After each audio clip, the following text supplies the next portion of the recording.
We often wonder, is it nature or nurture, or is it your new age liberal parents? A study finds mom and dad's political ideology can significantly impact children's mental well-being. Turns out it pays off to have conservative parents. Only 55% of adolescents of liberal parents reported good or excellent mental health, compared to 77% of those with conservative or very conservative parents. So take a victory lap, folks. Anyway, the study's author explaining conservative parents are more likely to adopt an authoritative parenting style characterized by both warmth and a high level of discipline. I have to go to the expert here. Jesse, what do you think?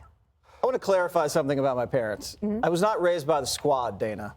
My parents raised me to be kind, be respectful, and to realize that I wasn't special. And they reminded... So we had discipline in the house. I wasn't allowed to walk all over them. There was boundaries in the house. It wasn't like I could just stay up late and disrespect people. And they didn't teach me that Columbus was evil, or, that, I had white guilt, or that everybody gets a medal. It wasn't like that. My mom just loves Democrats and hates Donald Trump. Okay. Greg, do you remember when Katie Porter, the congresswoman from California, she reported that her daughter couldn't sleep at night because of climate change? Yeah. But why didn't she just say, you don't have anything to worry about, go to bed? She couldn't sleep because her mom was Katie Porter. Worse than climate change. I think it's Gen X parents, and I have no facts to back that up, but I have a feeling, and that's all that matters. Just like the A block. Exactly. I think that we've replaced individualism with identity.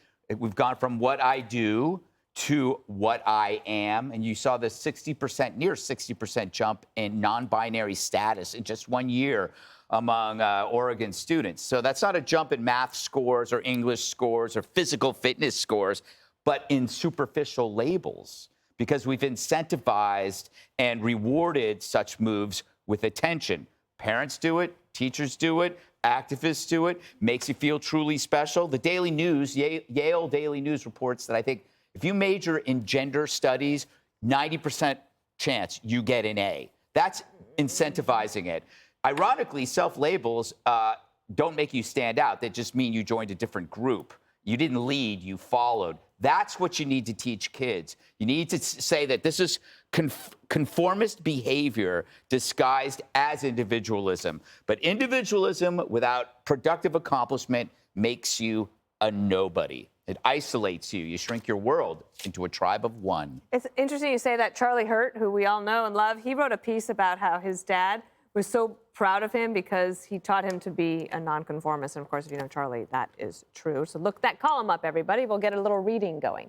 Judge, when you have Democrats who will constantly say everything is bad, like Greta Thunberg, right? Yeah. And they actually put her in front of the Senate, and they want to listen to her. And you have this young person saying the Earth is going to go away in 5 years, and then she quietly backtracks it, and they never say anything about that. Yeah, well, because it's part of their ideology, it's part of their tribe.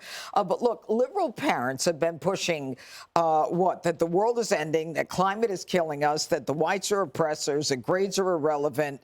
And no wonder the kids wake up scared. No wonder they need psychological help. I have this one article. Incoming Democrat Whip Catherine Clark recalls child waking up with nightmares over climate change. I mean, who talks about that to their kids? Remember when Kamala Harris claimed that climate anxiety has young people doubting whether or not they should buy a home or have children? I mean, they create this nonsense, so the kids are like all messed up. 80% of conservative parents, apparently, the child doesn't get their way in an argument. And 53% of liberal parents say, the child doesn't get their way, which means that 47% of the time the child gets their way.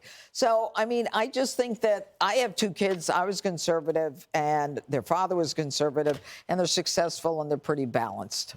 Harold, I mean, this is just one poll, I guess, but it says when you have 55% of adolescents of liberal parents reported good or excellent mental health, and 77% of those with conservative or very conservative parents saying mental health, that's a pretty big difference. Do you agree? I do. But I'm like you said, it's one poll, and I trust that they got what they. Of course, it is Gallup. These results are from credibility. No, I agree. But raising kids to me is not a political exercise. It is a uniquely human exercise.